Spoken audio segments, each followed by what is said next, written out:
बात पहले बता दूं कि हम ये श्रीमद् भागवत कथा का नाम यहाँ पर लेकर के बैठे हैं, इसके आश्रय में बैठे हैं, लेकिन ज्यादा चर्चा श्राद्ध के विषय में होगी।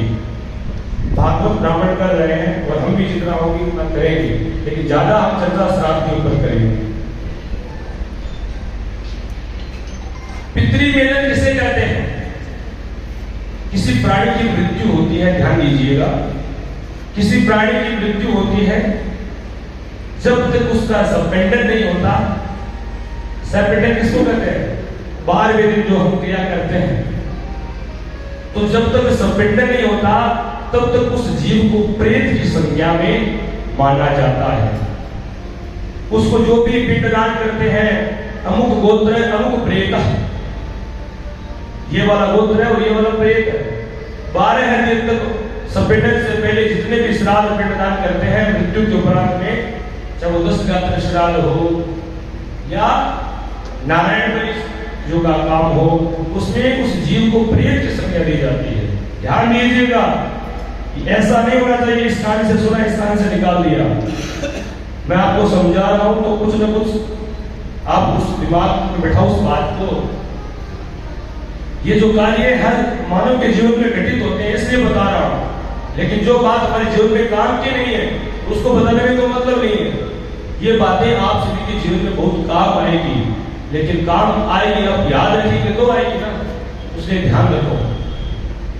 सपेंडन श्राद्ध से पहले उस जीवात्मा को प्रत्येक जो वस्तु दी जाती है, पिंडदान दिया जाता है, वो प्रेत के नाम से दिया जाता है। अब 12वें दिन सपेंडन श्राद्ध होता है, उसमें जैसे किसी के पिता की मृत्यु है, उसके पिता का सपेंडन है, तो एक पिंड तो उसके पिता का लगेगा, एक दादा, परदादा और वृद्ध परदादा, समझे बात को, 4 पिंड लगेंगे। अब जो प्रेत का पिंड है, जो पहला पिंड जिसका हम सपेंडन कर रहे हैं, जिसका हम बार-बार कर रहे हैं, समझे, बार-बार कर रहे हैं, उसका जो पिंड है वो प्रेत के नाम से लगेगा, बाकी का पितृ के नाम से लगेगा। तो एक पिंड वो हो गया, 3 पिंड उसके आगे की पिंडी के हो गए। अब जो प्रेत का पिंड है, उस पिंड का 3 भाग करते हैं। कुछ लोगों को पता भी होगा, शायद सोने की एक तार लेते हैं, कोई लोग चांदी की तार लेते हैं। इसमें भी शास्त्र में नियम बताया है, वायु पुराण में बहुत विस्तार से बताया है। श्राद्ध का तो बहुत विस्तार है, जैसे कि श्रीमद् देवी भागवत में भी बहुत विस्तार से बताया है। और गरुड़ पुराण को हम कितनी मानते हैं, वो छोटी सी गरुड़ पुराण लेते हैं, ताकि गरुड़ पुराण बहुत बड़ी है। तो जो प्रेत के नाम से पिंड दिया जाता है, उस पिंड को चाहे सोने का सामर्थ्य है तो सोने का तार लो, वो भी सामर्थ्य नहीं है तो चांदी का तार ले लो, उसमें भी सामर्थ्य नहीं है तो एक डाब ले लो, उसा, उस पिंड का 3 भाग करना है। उस तार से, उसा से उस पिंड के 3 भाग किए जाते हैं, और वो तीनों भाग आगे की जो 3 पीढ़ी के हमने पिंड दिए थे, उनमें वो एक भाग मिला दिया जाता है। इसी को हम पितृमेलन कहते हैं। और हमारी भाषा में जो हम कहते हैं कि हम अभी तक हमारे दादू जी पितृमेलन होने वास्तव, लेकिन वो तो श्राद्ध करा को नहीं, वो पितृमेलन को नहीं, उसको बोलते हैं पार्वण श्राद्ध, उसको पार्वण श्राद्ध बोलते हैं। वो पार्वण श्राद्ध होता है, वो पितृमेलन नहीं होता। पार्वण श्राद्ध में सभी पितरों का एक साथ में श्राद्ध होता है। पिता, दादा, परदादा, माता, दादी, परदादी, और माता बहन, प्रमाता बहन, वृद्ध प्रमाता बहन, सहपत्नी, उसके बाद में अन्य बंधु बांधव आदि।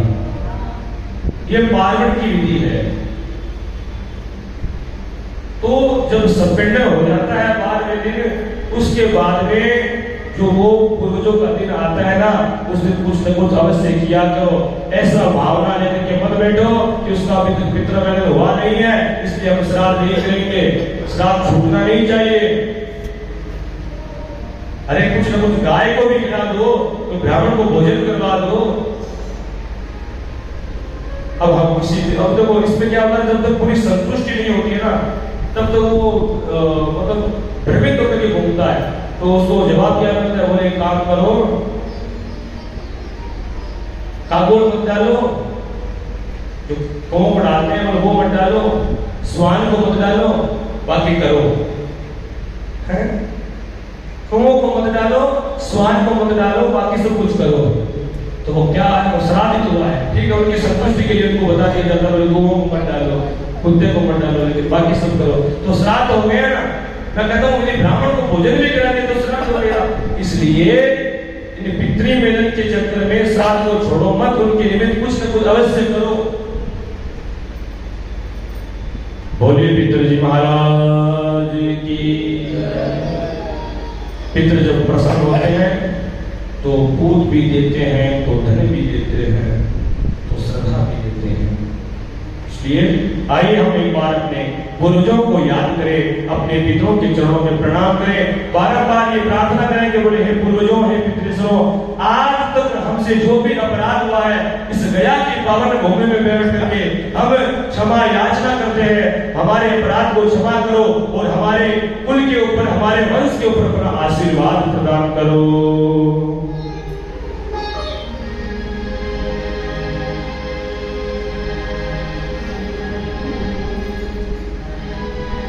पितरों को याद कीजिए, गुणगान कीजिए। पितरों को याद कीजिए, गुणगान कीजिए। पर घर में जो माँ पिता उनको न भूलिए। पितरों को याद कीजिए, गुणगान कीजिए। पितरों को याद कीजिए, गुणगान कीजिए।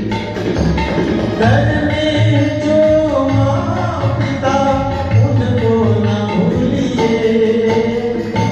पितरों को याद कीजिए, गुणगान कीजिए।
सोचिए जरा, कुछ ज्ञान दीजिए। ये बात सोचिए जरा, कुछ ज्ञान दीजिए। पर घर में जो माँ पिता उनको न भूलिए। पितरों को याद कीजिए, गुणगान कीजिए।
दीजिए।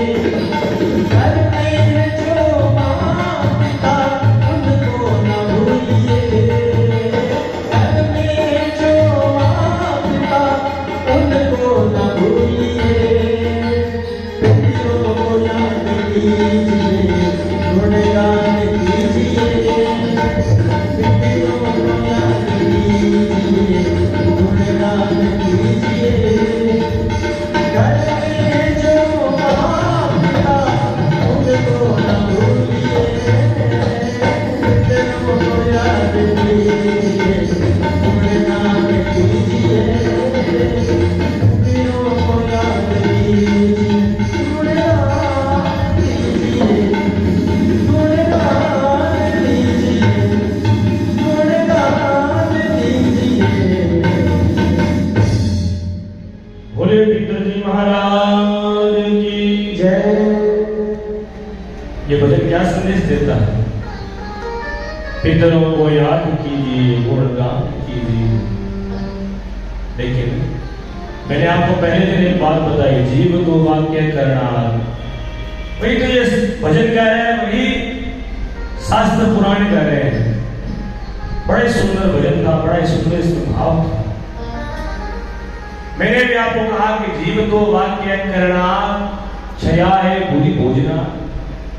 जब तक माता पिता जीवित रहना, बंधुओं उनकी आत्मा को कभी तकलीफ मत देना। यदि संतान के होते हुए यदि माता पिता के आंखों में आंसू आ जाए तो हमारा जीवन ही बेकार है। माँ बाप की आंखों में आंसू न आए, कर्म करो तो ऐसा करो। हमारे पुत्र होने का धर्म या पुत्री होने का धर्म जब है जब हम अपने माता पिता के आंखों में आंसू ना आने दें।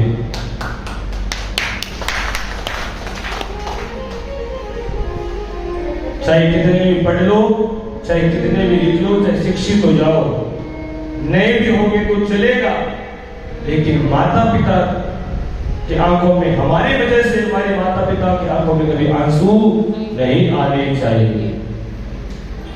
जो सुन रहे हैं ना लाइव के माध्यम से, उससे भी निवेदन करूंगा कि आप तो सुन रहे हैं, लेकिन अपने बच्चों को ज्यादा सुनाओ, क्योंकि हमारे यहाँ पर जो बैठे हैं ना वो तो वयोवृद्ध की अवस्था में है सब लगभग। तो युवाओं को सुनाओ, युवाओं को जोड़ो। उनको जोड़ोगे तो आपके लिए भला होगा, आपकी सेवा होगी। अन्यथा वो यदि खाली बॉलीवुड से जुड़े रहे तो वो आपके लिए समय बड़ा खतरनाक हो जाएगा, भयावह हो जाएगा, खाली रोते रह जाओगे। इसमें भी माता पिता का बड़ा योगदान है। संतान कुकर्मी कैसे होती है? संतान कुकर्मी कैसी होती है? संतान धर्मात्मा कैसे होती है? संतान पुण्यात्मा कैसे होती है? माता पिता का बड़ा योगदान है इसमें। वो अब हम और भी आगे कल और सुनेंगे, क्योंकि अब समय तो आधा तो निकल चुका है। संतान उत्पत्ति में माता पिता की क्या भूमिका रहती है, जिसके द्वारा एक धर्मात्मा संतान की उत्पत्ति हो, या क्या भूमिका ऐसी रहती है जिसके द्वारा नरकों से आया हुआ प्राणी घर में आ जाता है। गरुड़ पुराण हमें विशेष रूप से ये बताती है, लेकिन सुनते नहीं है। उस समय तो क्या सिस्टम रहता है, बोले सुबह हो बना ली तो श्याम नहीं बनाना है। आपको हो सकता है बुरा लगेगा। राजस्थान में जो ये हमारे राजस्थान की तो पूरी की बात तो मैं नहीं कर सकता, लेकिन हमारे श्री डूंगरगढ़ क्षेत्र की या बीकानेर की भी मान लो आप, जो स्थिति है ना वो बड़ी भयावह स्थिति है। श्राद्ध एक प्राणी की मृत्यु होने के बाद में मेन्यू बनते हैं। बोले हाँ, तीसरे दिन के बाद में बोले ये सुबह क्या बनाना है, नाश्ते में क्या बनाना है, रात को क्या बनाना है। अरे भाई कोई शादी विवाह है क्या? श्राद्ध के नियम क्या है? बोले साबुन नहीं लगा सकते, तेल नहीं लगा सकते, सुगंधित वस्तु नहीं लगा सकते आप। एक समय भोजन वो भी पत्तल के ऊपर, बिना नमक का, बिना मिर्ची का, बिना तेल का, वो श्राद्ध है। और महाराज प्राणी को गए हुए 24 घंटे होते नहीं कि हलवाई को बुला करके, हमारे राजकुमार जी बैठे इनको पता ही है? बुला लेते हैं, मेन्यू बनाते हैं, बोले अब 12 दिनों के मेन्यू, खूब माल खाते हैं। अब बताओ ये कोई इस्लाम की परंपरा है? तो इस पर हम बहुत चर्चा करेंगे, इसका क्या ये सही है या गलत है। ऐसे आपको पता ही सब समझदार है कि गलत तो है, लेकिन केकरा महाराज ना करो, सवाल है। क्या नाम का सवाल है? एक को तो आगे बढ़ना पड़ेगा बंधुओं, किसी को बेड़ा उठाना पड़ेगा, गलत का विरोध कीजिए। तो श्राद्ध की बहुत बातें हैं जो हम गलत कर रहे हैं। नाखून नहीं काटना, श्राद्ध में स्त्री का संग नहीं करना, जमीन के ऊपर सोना, हम खाट पर भी नहीं बैठते हैं, वो भी 12 दिन होने के बाद भी घर में खाट डालते हैं। क्यों? यही तो होता है ना।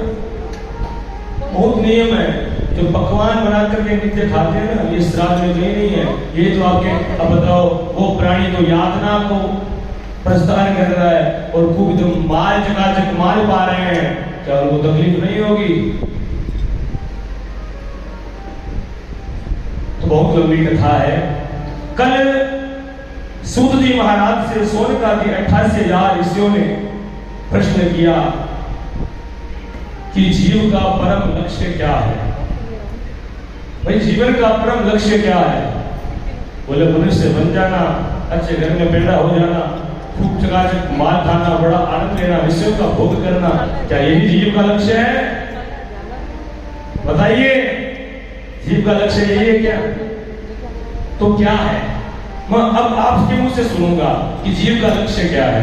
इतनी आपने कथा सुनी है, 3 दिन तो आपको यही हो गए। जीव का लक्ष्य क्या है, मुझे आप बताइए।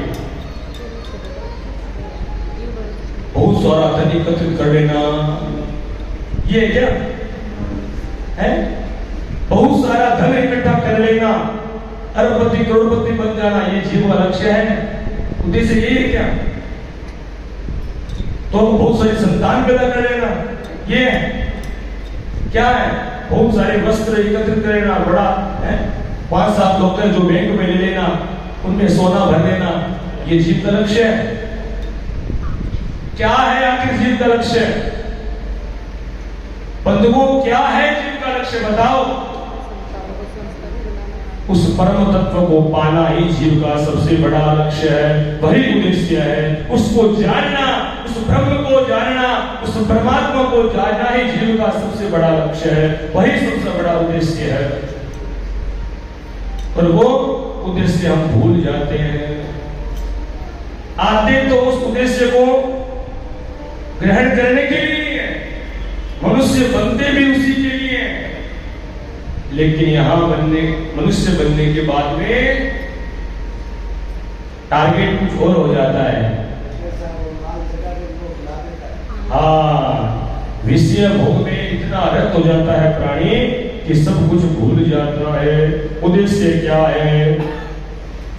तो भगवान के चरणों में प्रेम करना, ये जीव का सबसे बड़ा लक्ष्य है। अब प्रेम भी करो तो कैसा करो? बोले भगवान से प्रेम तब करें जब भगवान बहुत बड़ी कोठी बनवा दे, बहुत बड़ा बंगला बनवा दे, तो भगवान से प्रेम करें। अरे भाई, अब भगवान से भी प्रेम करते हैं तो मानव का उसमें भी स्वार्थ है। आप 1 महीने तक भगवान की सेवा करो और आपको डेली नुकसान होता जा रहा है ना व्यापार में, आप पूजा करने बंद कर दोगे? बोले भाई नुकसान हो रहा है, तो वो कुछ नहीं कर रहा है, तेरा फायदा में है। तो भगवान से जो प्रेम करते हैं उसमें भी मानवों का स्वार्थ है, तो ये स्वार्थ की भावना प्रेम में कभी होती ही नहीं है। वास्तविक प्रेम तो वो होता है जिसमें कोई कामनाएं नहीं होती, जिसमें कोई स्वार्थ नहीं होता, वही प्रेम है, उसी को प्रेम कहते हैं। तुमने मुझे ये किया तो मैं तुमसे प्रेम करूंगा, वो प्रेम की परिभाषा नहीं है। तुम मुझे प्रेम करो तो ही मैं तुम्हें प्रेम करूंगा। ये कोई प्रेम की परिभाषा नहीं है। तुम करो या ना करो, हम तो तुमसे अटूट प्रेम करते हैं। बंधुओं, वास्तविक प्रेम यही है। भले हमें नुकसान हो चाहे फायदा हो, कुछ भी हो, हम तो अपने गोविंद से अटूट प्रेम करते हैं। तो निस्वार्थ का प्रेम होना चाहिए। भगवान से प्रेम होगा तो भक्ति होगी, और भक्ति भी कैसी? बोले निष्काम भक्ति। भक्ति में ज्यादा कामनाएं नहीं होनी चाहिए। भक्ति में ज्यादा कामना नहीं होनी चाहिए। बोले महाराज घर बन जाए तो स्वावनी कर दूंगा, बेटा हो जाए तो रुणी से पैदल आऊंगा।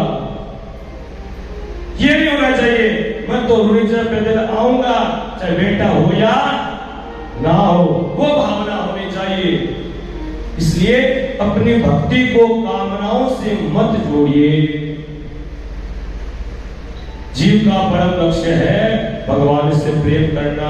और जब ऐसी निष्काम भक्ति आपके भीतर हो जाएगी ना, तो आपको ज्ञान हो जाएगा और स्वतः ही वैराग्य भी हो जाएगा। क्यों सदाराम जी आप अध्यात्म से जुड़े हैं, और मैं तो ये जानता भी हूं, ये जो अध्यात्म से गुरुदेव जुड़े हैं ना, बहुत अद्भुत ज्ञान है। क्योंकि इन्होंने अच्छा संग किया है, तीर्थों में इन्होंने वास किया है, महापुरुषों का संग किया है, तो अद्भुत ज्ञान इनके पास में है। ये जानते हैं, ये एक क्षण में बता देते हैं कि ये कौन कैसा है, ये क्या है। ये एक परमात्मा की कृपा होती है। जो अध्यात्म से जुड़ेगा वही बता सकता है कि साधु कौन है और स्वाधु कौन है। तो ये भी सौभाग्य है कि यहाँ पर अध्यात्म से जुड़े हुए भी प्राणी यहाँ पर हैं। ये खुशी होती है, और इनके सामने ये बातें कहने में बड़ा आनंद आता है। जो समझता है तो निष्काम भक्ति होनी चाहिए। वैसी भक्ति होगी तो ज्ञान हो जाएगा, और ज्ञान हो गया तो वैराग्य तो स्वतः ही हो जाएगा। अब देखो, भक्ति थी मीराबाई के मन में, प्रेम था मीराबाई के मन में। बोले कोई कामना नहीं, कोई लालसा नहीं, कोई तृष्णा नहीं। इतनी आपदाएं सहन कर रही है घर में रह करके, और घर से बाहर भी निकाल दिया तो भी कोई फर्क नहीं है। वो सच्चा प्रेम है। बोले प्रेम करो तो मीराबाई के जैसा करो। महलों में बैठी थी तो कोई खुशी नहीं थी, महलों से बाहर निकाल दिया तो कोई गम नहीं है। मेरे तो गिरधर गोपाल दूसरो ना कोई। आइए मीराबाई का पावन चरित्र श्रवण करते हुए मीराबाई की भक्ति का बखान करते हैं।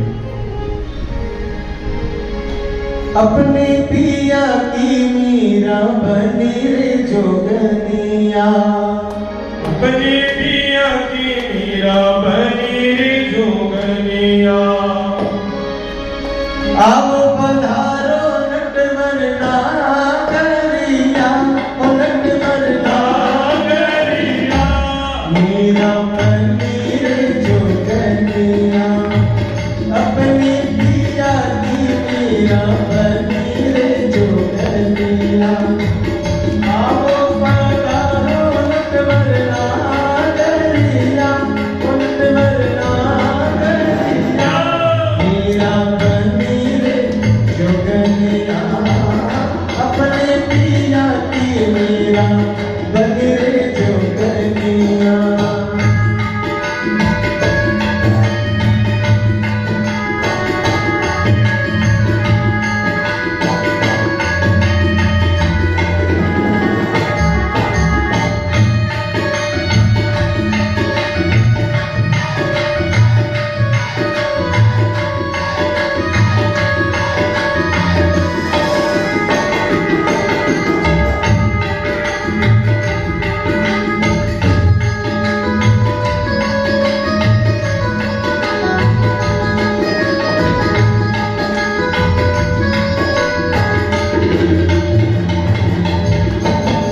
मंडलेरा और तारा दर्शन खातिर तरसे है, मंडलेरा और तारा दर्शन खातिर तरसे है। आंग प्यारा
बनी रे जोगनिया।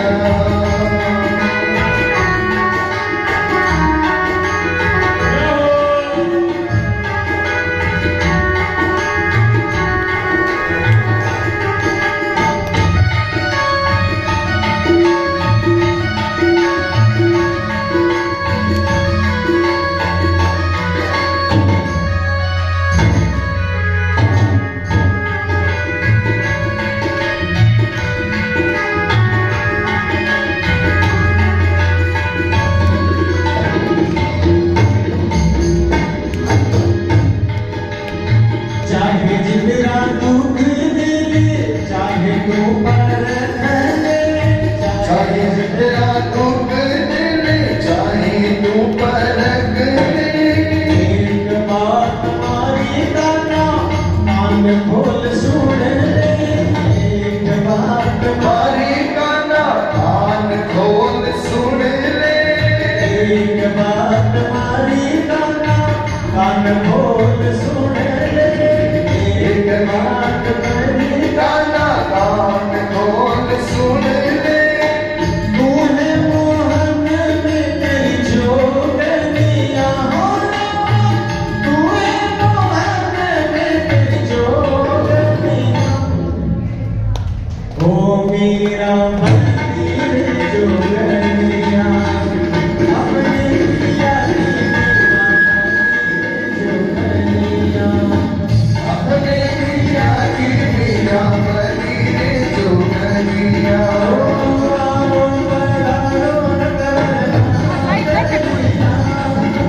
नागरिया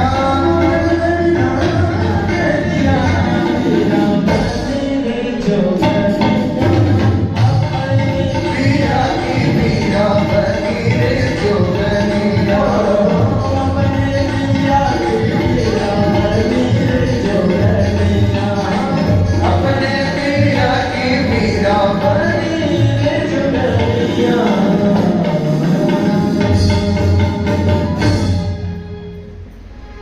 बोले भक्त मेरा की गिरधर गोपाल की। बोले मेरे तो गिरधर गोपाल दूसरों ना कोई। कितनी यातनाएं सहन की है मीराबाई ने, कितनी पीड़ाएं सहन की है। छोटे छोटे बच्चे भी कुछ कह देते हैं, वो उसको भी सहन किया, लेकिन गोविंद के प्रति जो मन में प्रेम है, उस प्रेम को नहीं छोड़ा। बंधुओं उसी को प्रेम करते हैं, वो प्रेम है।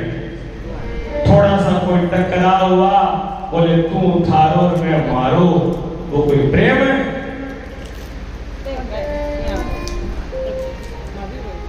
प्राय प्रेम खत्म होता जा रहा है।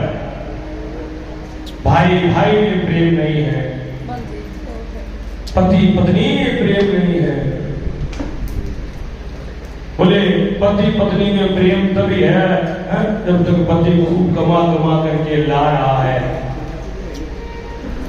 पति घर में बैठ जाए, कमाना बंद कर दे, तो वो जाने प्रेम कहाँ जाएगा? वर्तमान स्थिति देख रहे हैं, तो प्रेम तो है ही। और बाकी कहते बहुत है, बोले हम प्रेम करते हैं। अरे क्या प्रेम करते हो? थोड़ी सी आपदा आने दो, विपदा आने दो, तब पता चलेगा कि प्रेम करते हो कि नहीं करते हो।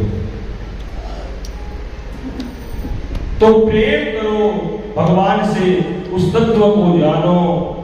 संसार में यदि आसक्ति, देखो संसार में यदि आसक्ति लगाओगे तो बंधन में हो जाओगे, परमात्मा में यदि आसक्ति लगाओगे तो मुक्त हो जाओगे। बस करना क्या है? हमारे भीतर है, हमारे भीतर आसक्ति है, हमारे भीतर आसक्ति तो है, लेकिन वो आसक्ति संसार की तरफ है। उस आसक्ति को परमात्मा की तरफ मोड़ दो, मैं कहता हूं कल्याण हो जाएगा। अब वो आसक्ति परमात्मा की तरफ कैसे मोड़े? उसके लिए किसी सदगुरु की आवश्यकता पड़ती है। बिना सदगुरु के ज्ञान के बिना वो आसक्ति संसार से छूटती नहीं है और परमात्मा से जुड़ती नहीं है। करना क्या है? सिर्फ एक मार्ग को परिवर्तन करना है, मार्ग घुमाना है। जो आसक्ति इधर जा रही है संसार की तरफ, उस आसक्ति को घुमा करके इधर मोड़ना है परमात्मा की तरफ। मैं कहता हूँ आपका कल्याण हो जाएगा, कोई रोक नहीं सकता। तो जीवन का जो लक्ष्य है वो तत्व को जानना।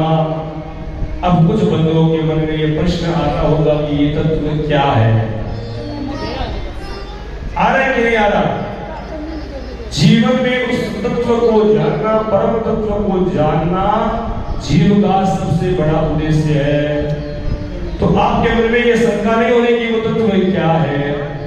तत्व क्या है? महाराज, ज्ञानी लोग उसी ब्रह्म को तत्व कहते हैं, योगी उसको ब्रह्म कहते हैं, ज्ञानी तत्व कहते हैं, योगी ब्रह्म कहते हैं और भक्त उसी को भगवान कहते हैं। कोई इसको परमात्मा कहता है, कोई इसे ब्रह्म कहता है, कोई इसे तत्व कहता है।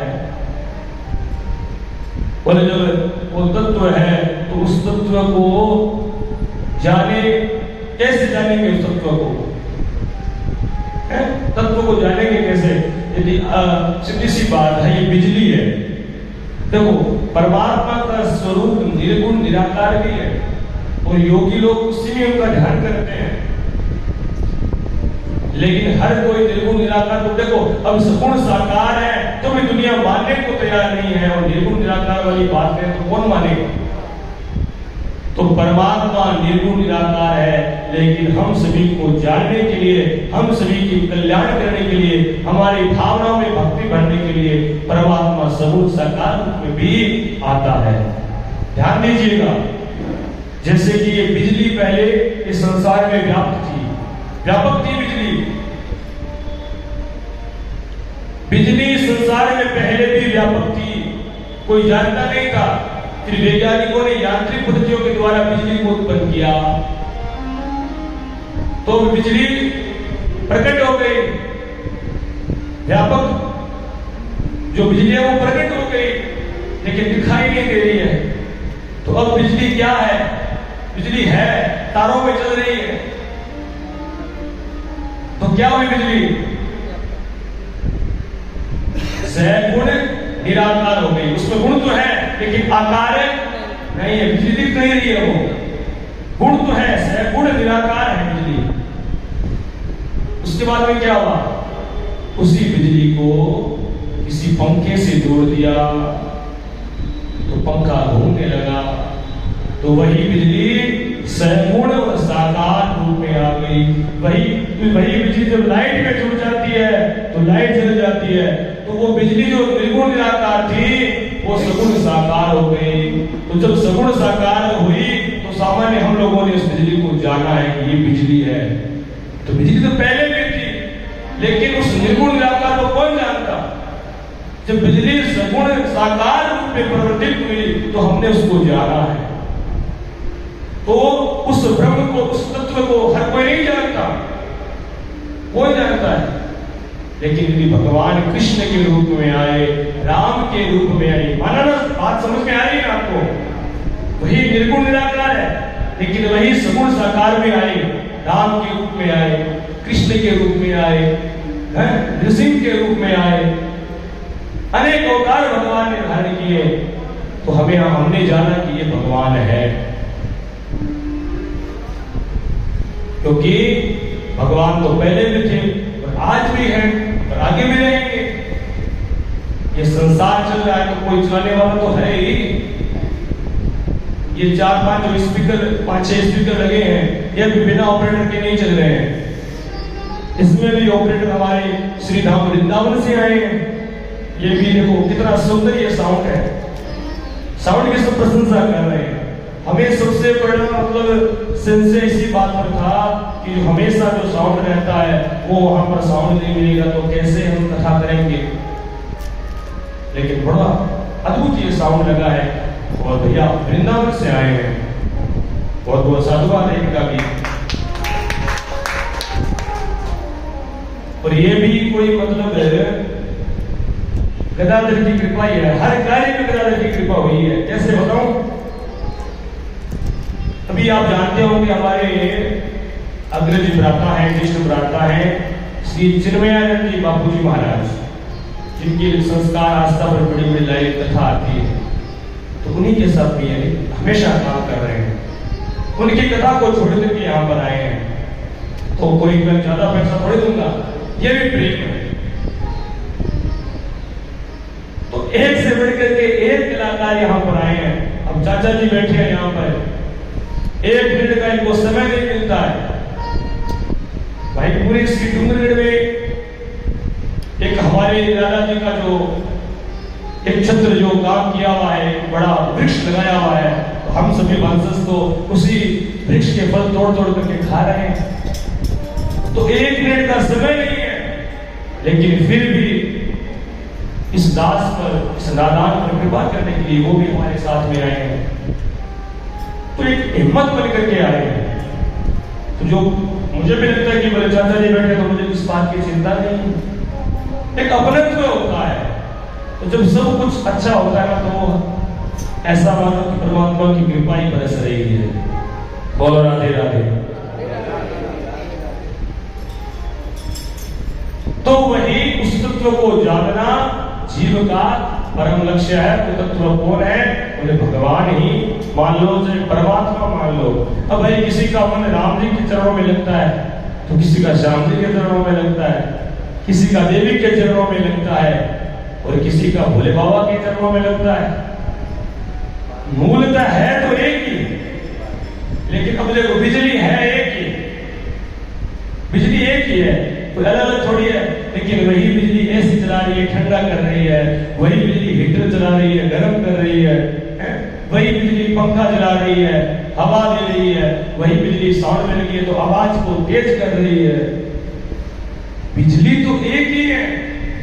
तो वो परम तत्व एक है, वो परमात्मा एक है, लेकिन उसके रूप अनेक है।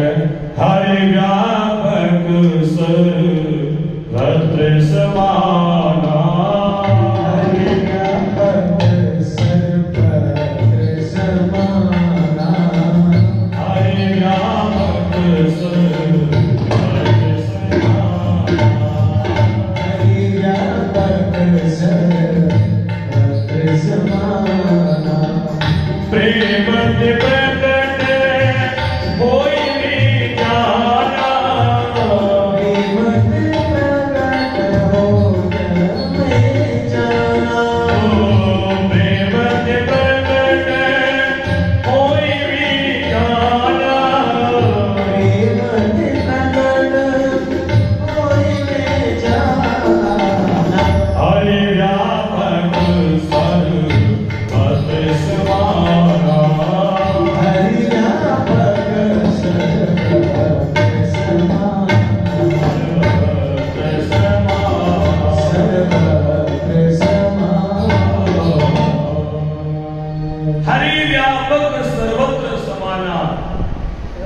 प्रत्येक कण कण में भगवान है। मैंने आपको बताया विष्णु शब्द का तो अर्थ ही यही है, विश्व से अणु इति विष्णु। इस संसार के कण कण में परमात्मा है, लेकिन वो प्रकट क्यों नहीं होते? बोले बिना प्रेम के प्रकट नहीं होते। हरि व्यापक सर्वत्र समाना, प्रेम मत प्रकट हो ही नहीं जाना। परमात्मा को प्रकट करने के लिए उसकी भी विधि है, उसका नियम है। जैसे जैसे दूध के कण कण में घी है कि नहीं है? दूध के कण कण में घी है, दिखता है क्या? उस घी को निकालने का भी लंबा चौड़ा प्रोसेस है। दूध को गर्म करो और फिर दूध को गर्म करो। मुझे पता भी नहीं है क्योंकि किया नहीं कभी। घर में देवी जी बैठी है, माता जी बैठी है, तो वो कह नहीं मिलता। और माँ इतनी प्यारी है कि लोटा पानी नहीं भरने देती। माँ तो माँ ही है। दिन में 3-4 बार बोल आते हैं, कहती है कि मेरा मन तो कर रहा है कि मैं उड़ करके आ जाऊं तुम्हारे पास। नाम लेते ही आंखें भर के इतनी अद्भुत प्यारी माता जी है, उनका आशीर्वाद, माता पिता का इतना आशीर्वाद है, उनको क्या बताओ। आज जो भी कुछ एक के पास है, बड़े प्यारे हैं माता पिता। जीवन में एक ही ज्ञान दिया, बेटा किसी के साथ में बुरा मत करना, अच्छा हो या ना हो, लेकिन बुरा कभी किसी के साथ में मत करना, कभी किसी के साथ में छल मत करना। ये एक अद्भुत ज्ञान मुझे दिया है। मेरी कोई ज्यादा उम्र नहीं है, आपके सामने आपको पता ही है, लेकिन माता पिता की कृपा है, उनका आशीर्वाद है जो ये अवसर हमें प्राप्त हुआ है। कभी माता पिता का दिल मत दुखाना। तो परमात्मा को जानना, उनके चरणों में प्रेम करना, ये बहुत बड़ी बात होती है। प्रेम करो। हरि व्यापक सर्वत्र समाना, प्रेम ते प्रकट होई में जाना। दूध के कण कण में घी है लेकिन दिखता नहीं है, पहले गर्म करना पड़ता है, इसको दही डाल के जमाना भी पड़ता है, फिर वो दही बनता है, दही बन जाता है तो उसका मंथन करना पड़ता है, मंथन करके फिर गर्म करना पड़ता है, उसको उसमें से घी को निकाला जाता है। बहुत लंबा चौड़ा प्रोसेस है, तब जाकर के घी बनता है। अब जो काम दूध से होता है वो घी से नहीं होता, लेकिन घी निकालने के लिए इतनी प्रक्रिया करनी पड़ती है। उसी प्रकार जो परम तत्व है, जो परमात्मा है, वो इस संसार के कण कण में व्याप्त है, उसको देखने के लिए उनसे प्रेम करना पड़ता है, उनके प्रति श्रद्धा रखनी पड़ती है। भक्त प्रहलाद, जिनकी निष्ठा एक खंभे में, क्या कोई मूर्ति प्राण प्रतिष्ठा करवाई गई थी वहां पर? जो परमात्मा है वहां? बिल्कुल नहीं। उनका प्रेम था, उनकी निष्ठा थी, उनका विश्वास था, बोले इस खंभे में भी भगवान है। पिता ने पूछा कहां है तेरा भगवान? हंसने लगे प्रहलाद जी, बोले मां पिताजी प्रश्न तो सही करो, प्रश्न को ऐसे करो कि कहां नहीं है तेरे भगवान? हरि व्यापक सर्वत्र समाना, तो भाई परमात्मा हर कण कण में है, इसलिए पाप कर्म करो ना तो ये मत सोचना कि हाँ कोई नहीं देख रहा है। हम लोग क्या करते हैं, बोले हाँ सीसीटीवी कैमरे तो नहीं है, ये काम ठीक है, चोरी कर लेते हैं, किसी के साथ गलत कार्य करते हैं। ये संसार में कण कण में परमात्मा है, उसका हरजाना आपको भुगतना पड़ेगा, इसलिए गलत कार्य कभी मत करना। पुष्प के कण कण में सुगंध लेकिन दिखती नहीं है, पुष्प के कण कण में सुगंध है लेकिन दिखती नहीं है, इसलिए परमात्मा हर कण कण में है। ये बात आप अपने मन में बिठा लीजिए। सूत जी कहते हैं, सोनक जी महाराज ने पूछा, महाराज जिस भागवत का आप हमें उपदेश दे रहे हैं, इस भागवत की रचना किसने की, कब की और कहां की? सूत जी कहते हैं, जिस समय द्वापर के अंत में द्वापरे स्वरूप प्राप्त तृतीय युग पर ये जाता है पराशराक्ष योगी वासव्याम कलिया हरे। द्वापर के अंत में भगवान के कलावतार वेद व्यास जी का प्रकट हुआ। त्रिकाल दृष्टा व्यास जी महाराज ने भविष्य के ऊपर दृष्टि डाली और देखा हो कलयुग में तो मानव की बुद्धि बड़ी मंद होगी, बहुत मंद होगी, भाग्य भी कमजोर होगा। देखो एक तो बुद्धि जिसकी कमजोर होती है, यदि भाग्य अच्छा हो जाता है ना तभी वो काम चला लेता है, या भाग्य कमजोर हो और बुद्धि तीक्ष्ण बुद्धि हो तो बुद्धि के द्वारा भी काम चला लेता है। लेकिन जिसकी बुद्धि भी कमजोर हो और भाग्य भी कमजोर हो तो वो जीवन यापन कैसे करेगा? और अभी कली काल में तो यही स्थिति है, भाग्य भी साथ नहीं देता और बुद्धि भी मलिन है। तो व्यास जी महाराज ने उस समय विचार किया कि मानव का कल्याण कैसे होगा। उस समय एक वेद था, तो वेद एक है, उसके 4 भाग किए। फिर मन में विचार किया, बोले वेदों की भाषा बड़ी जटिल होती है, ये हर किसी को समझ में नहीं आएगी। अभी भी मैं वैसी बातें आपको बोल रहा हूं ना, ताकि वो समझ में आए। एकदम अध्यात्म से जुड़ी बातें बोलो तो शायद आपको नींद आने लग जाएगी, समझ में नहीं आएगी। तो जैसे श्रोता होते हैं, वक्ता को भी वैसा बनना पड़ता है। तो उन्होंने एक वेद के 4 भाग किए, फिर भी उनका मन संतुष्ट नहीं हुआ, उनको संतोष नहीं हुआ। तो उन्होंने पंचम वेद यानी महाभारत की रचना की, लेकिन फिर भी व्यास जी महाराज के मन में संतोष नहीं हुआ। 6 शास्त्रों की रचना की, फिर महाराज एक पुराणों की रचना की। इस प्रकार से 17 पुराण श्री व्यास जी महाराज ने लिख दिए थे। कितना बड़ा उपकार है हमारे ऊपर उनका। 17 पुराण लिख दिए। 17 पुराण लिखने के बाद भी व्यास जी महाराज के मन में संतोष नहीं हुआ। इतने में महाराज नारद जी का वहां पर आगमन होता है, और नारद जी ये स्तुति देख करके उनसे पूछते हैं, बोले महाराज आपने तो अपने लेखनी से इतने बड़े बड़े चमत्कार कर दिए, इतने ग्रंथों की आपने रचना कर दी, फिर भी आपके मुख पर मलिनता क्यों है? क्या कारण है? बोले नारद जी पता नहीं, मैंने इतने चमत्कार तो कर दिए, लेकिन मेरे मन में अभी भी संतोष नहीं है। बड़े बड़े देवताओं के परम पूज्य व्यास जी महाराज का पूजन किया। बोले प्रभु आप कोई